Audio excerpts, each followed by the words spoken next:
It's 4:40 in the morning in Kathmandu, and somewhere behind the smog, a rooster has already given up on sleep for everyone else too.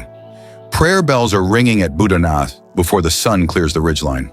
A woman in a shop doorway is drawing a mandala in colored rice powder, the same pattern her mother drew, the same pattern her mother's mother drew, and by 9 o'clock, a delivery scooter will probably smear half of it into the pavement. She'll draw it again tomorrow anyway. This is a city where a 21st century traffic jam moves at the pace of a 15th century pilgrimage, because sometimes it's the same road. Nepal is wedged between two of the largest countries on the planet, India to the south and China to the north, and somehow it never got swallowed by either. Around 30 million people live here, most of them in a country roughly the size of Arkansas, and nearly a third of that land sits above 3,000 meters, where farming season is short and the air gets thinner every year the glaciers keep retreating.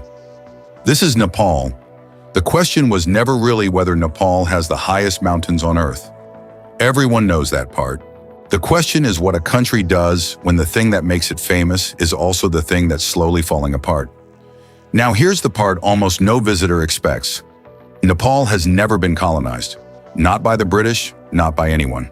While India spent nearly 2 centuries under British rule, and China absorbed Tibet, Nepal's Gorkha kings fought the British East India Company to a standstill in 1816 and negotiated a peace instead of a surrender.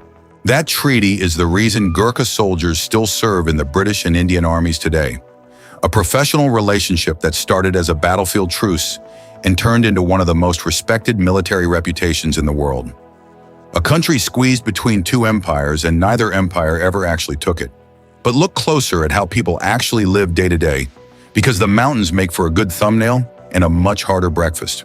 The food here runs on rhythm more than variety. Dal, bhat, lentils, rice, a vegetable curry, sometimes a scrap of meat, shows up on tables at least once a day for most of the country. And there's a phrase that gets repeated so often, it's basically a national motto. Dal, bhat, power, 24-hour. Porters carrying 60, 70 kilograms up mountain trails run on it. Office workers in Kathmandu run on it. It's not glamorous, but it's the fuel that built the world's highest altitude economy. The climate does something strange to your sense of geography. Drive 4 hours south from Kathmandu, and you're in the sweaty lowland Terai, where it can hit 40 degrees Celsius in summer, and mosquitoes carry dengue fever through entire villages. Drive 4 hours north, and you're standing in snow that never melts.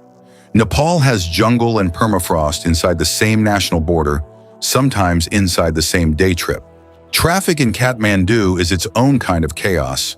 Motorbikes weaving between cows that have simply decided the road belongs to them too, because in a Hindu-majority country, it kinda does. Nobody honks in anger here. The horn is a language. I'm behind you. I'm passing. Please don't die. And once you learn to read it, the noise stops sounding like madness and starts sounding like traffic actually communicating with itself. Families are usually large and multi-generational. 3 generations under one roof isn't unusual, and grandparents often raise grandchildren while parents work abroad. Which brings us to something we'll come back to because it might be the single most important economic fact about this country.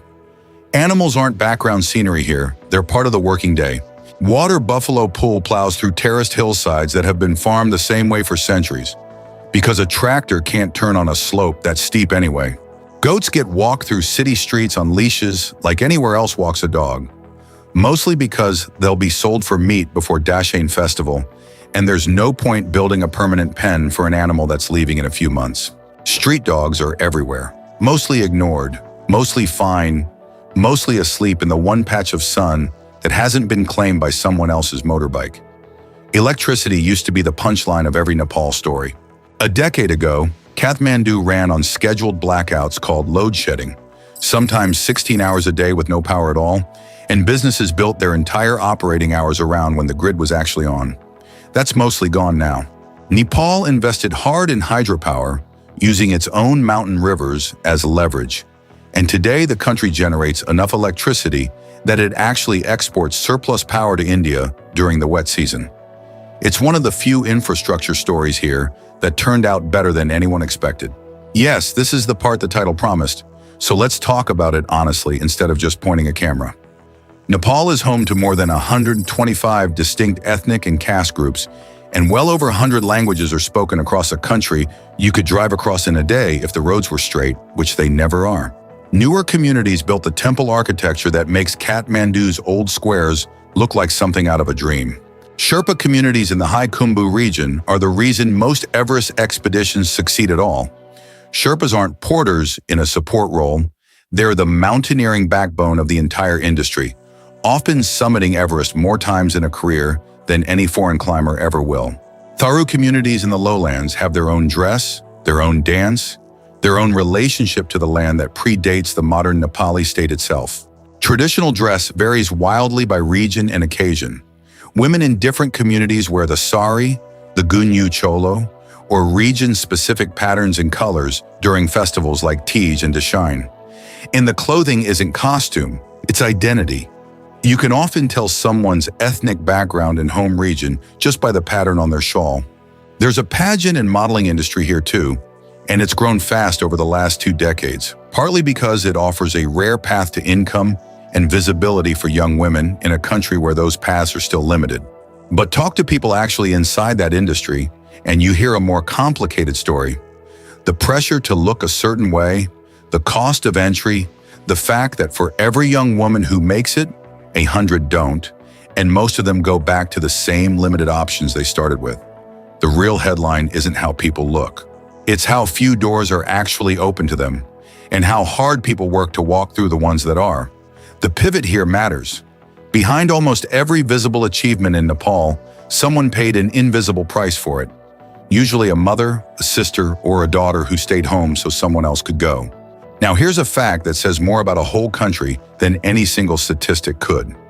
In April 2015, a 7.8 magnitude earthquake tore through central Nepal and killed close to 9,000 people. Nearly 800,000 homes were damaged or destroyed. Historic temples in Kathmandu's Durbar Square, structures that had stood since the 1600s, came down in under a minute. And within days, before international aid had even fully arrived, neighbors were pulling neighbors out of rubble with their bare hands. A country with almost no heavy machinery in most rural districts rebuilt itself largely on labor, patience, and stubbornness. Some villages are still rebuilding a decade later. Resilience isn't a slogan here. It's a load-bearing wall. Volunteers organized rescue chains through Kathmandu's narrow alleys, using nothing but rope, wheelbarrows, and shouted instructions. Because the streets were too tight for heavy equipment to reach some of the worst-hit neighborhoods anyway. Temples that took 3 centuries to build came down in under 60 seconds, and craftsmen who still knew the old techniques, wood joinery without a single nail, had to be found and brought out of retirement to rebuild them the same way their ancestors had. Board by board, joint by joint. That earthquake wasn't even the first time Nepal had to put itself back together. The country went through a decade-long civil war between Maoist rebels and the monarchy, running from 1996 to 2006, that killed around 17,000 people and ended not with one side crushing the other, but with the monarchy itself being abolished in 2008, ending nearly 240 years of royal rule and turning Nepal into a federal democratic republic. Think about how rare that actually is. A 240-year-old monarchy dissolved through negotiation and an election rather than a coup or a war that finished the job by force. The current constitution wasn't even signed until 2015, months before the earthquake hit, meaning Nepal had barely finished writing the rules for its new government before the ground physically tried to undo the country that government was meant to run. Here's where the armchair daydream turns into a spreadsheet, because the cost of living headlines you see online rarely tell the whole story. A furnished room in Kathmandu can run somewhere around $150 to $300 a month. A full dal bhat meal at a local spot might cost $150. A latte at one of the increasingly common expat cafes costs about the same as it would in a mid-sized European city. On paper, that looks like paradise for anyone earning dollars, pounds, or euros. But the average monthly wage for a Nepali worker sits somewhere around $150 to $250. And that's before you account for the roughly 500,000 young Nepalis who leave the country every year for work in the Gulf states, Malaysia, and elsewhere, because the wages at home simply don't cover a family's needs. Remittances sent home by migrant workers make up close to a quarter of Nepal's entire GDP. Read that again. A quarter of the national economy is money earned somewhere else and sent back by people who couldn't afford to build a life in the country they love. The cheapness a tourist enjoys here isn't magic. It's a distance measured in someone else's hours, someone else's years abroad, someone else's family reunion postponed indefinitely. If you've made it this far and you're enjoying the journey, a like and a subscribe genuinely help more than you'd think. This is the secret the title promised, and it's not a rumor. It's documented and it's dangerous. Nepal has become a known transit and source country for human trafficking, particularly of young women lured abroad with false job promises and trapped in exploitative labor or worse once they arrive. NGOs stationed at the India-Nepal border intercept trafficking attempts regularly, and the open border with India, which requires no visa or passport to cross, makes enforcement brutally difficult. Separately, the labor migration system that sends hundreds of thousands of workers to the Gulf every year has its own well-documented abuses. Recruitment agencies charging illegal fees that trap workers in debt bondage before they even leave, passport confiscation on arrival, and a Gulf labor system that has cost thousands of Nepali migrant workers their lives over the past 2 decades, many from workplace accidents or conditions tied to extreme heat. On the ground in Kathmandu, the dangers are smaller but more common. Tourist scams cluster around Tamil, the main backpacker district, fake trekking permits sold at inflated prices, government-approved gemstone shops that are neither government-approved nor selling real gemstones, and taxi meters that develop sudden, mysterious faults the moment a foreigner gets in. None of it compares to the trafficking and labor abuses happening at a national scale, but it's the kind of thing that erodes trust fast if you don't know to expect it. Air quality is its own quieter danger. Kathmandu regularly ranks among the most polluted capital cities in the world during the dry season. A mix of vehicle exhaust, brick kiln smoke, and dust kicked up by a road network that's still being paved decades after it should have been. Locals wear masks on scooters not as a fashion statement, but because breathing the city at rush hour has a real measurable cost to long-term lung health. There's also the mountains themselves. Everest's death zone above 8,000 meters isn't a nickname. It's a physiological reality where the human body is dying regardless of skill or fitness, just slower with supplemental oxygen. Over 300 people have died attempting to summit Everest, and a disproportionate number of the support workers who die on these expeditions are Sherpa guides and porters, carrying the loads and fixing the ropes that make Western climbers' summit photos possible. The danger here is real, and so is the courage of the people who work inside it every single day. But look up, because Nepal earns its reputation the honest way too. 8 of the world's 14 8,000ers, mountains over 8,000 meters, sit inside or along Nepal's borders, including Everest itself. Chitwan National Park in the lowland Terai holds one of the last strongholds of the wild one-horned rhinoceros, along with Bengal tigers, gharial crocodiles, and over 500 recorded bird species. The Kathmandu Valley alone holds 7 UNESCO World Heritage Sites, packed into an area smaller than most single cities: Pashupatinath, Buddhanath, Swayambhunath, and the 3 Durbar squares of Kathmandu, Patan, and Bhaktapur. The Annapurna Circuit Trek passes through more climate zones in 2 weeks of walking than most people experience in a lifetime of travel, from subtropical rice terraces to Arctic-style mountain passes.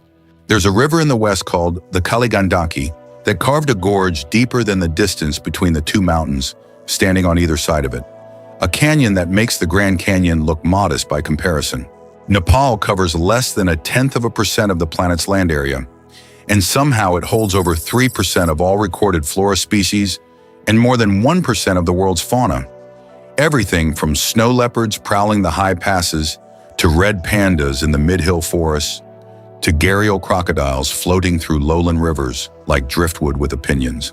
Rhododendron forests bloom across entire hillsides every spring, packed densely enough in some districts that the national flower turns whole mountainsides red for a few weeks a year. Between the mountains, the jungle, and the river gorges, Nepal packs more ecological range into one small country than most continents manage across several. If this country is going to pull you in, and it usually does, here's where to put your feet first. Kathmandu is the obvious starting point, chaotic and loud. But Bhaktapur, just half an hour away, feels like stepping into a medieval city that simply forgot to modernize its architecture. All red brick and wood carving, and pottery squares where potters still work by hand. Pokhara, set against the Annapurna Range with a lake in front of it, is where most trekkers stage before heading into the mountains. And it's worth a few days, even if you never plan to hike.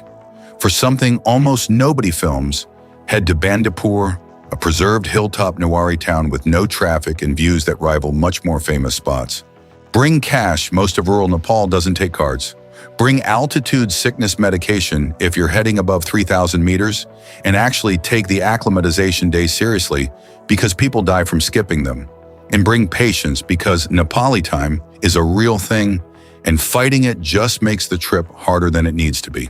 If you're not up for a multi-week trek, shorter options exist and they're underrated. The Poon Hill trek near Pokhara takes about 4 or 5 days round trip and still delivers a sunrise view of the Annapurna Range that most people spend 2 weeks earning. Nagarkot, an hour and a half from Kathmandu, gives you a sunrise view of the eastern Himalayan range without a single day of hiking, which makes it a favorite for travelers on a tight schedule. And if you're chasing something quieter than the main tourist circuit entirely, the Tamang Heritage Trail near Langtang runs through villages that still see more yaks than tourists most weeks of the year. Timing matters more than most people plan for. October through early December brings the clearest mountain views of the year, right after monsoon season washes the dust out of the air. March through April brings the rhododendrons into bloom, turning entire hillsides red and pink along the trekking routes. Monsoon season, roughly June through September, turns trails to mud and grounds mountain flights for days at a time, so plan around it rather than through it. Spring and autumn also happen to be peak festival season, so if the calendar lines up, you might land in the middle of Dashane or Tihar without even planning for it, which tends to be the kind of accident travelers remember longer than anything on their itinerary. So here's the mirror, because that's really what a place like this holds up. Nepal is a country that never let an empire take it, then watched an earthquake take thousands of its people and rebuilt with its bare hands anyway. It's a country cheap enough for a tourist to feel rich and poor enough that a quarter of its economy is built on people who left to survive. It's home to some of the most dangerous mountains on the planet and some of the gentlest, most stubbornly hospitable people you'll ever share a meal with. It abolished a 240-year-old monarchy without a single foreign army involved, and it's still somehow one of the friendliest, least cynical places a stranger can wander into with a backpack and no plan. All of that existing in the same square kilometers, all at once. Maybe the real question isn't whether Nepal is beautiful. Everyone already knows it is. The question is whether you've ever once lived a single day the way most people here actually do, carrying something heavy up something steep for someone you love who isn't standing next to you.